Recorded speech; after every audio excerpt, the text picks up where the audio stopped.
How to add channel tags. In this video, we are going to learn on how to add channel tags.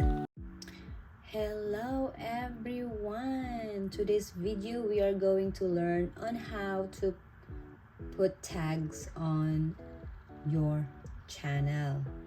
So first we are going to go here and choose the YouTube Studio.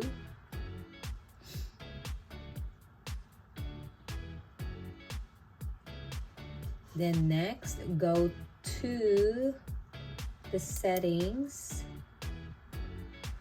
and then go to your channel, and you see, as you see here, this is says keywords, so you can type your tags here. You can type your tags here, and after you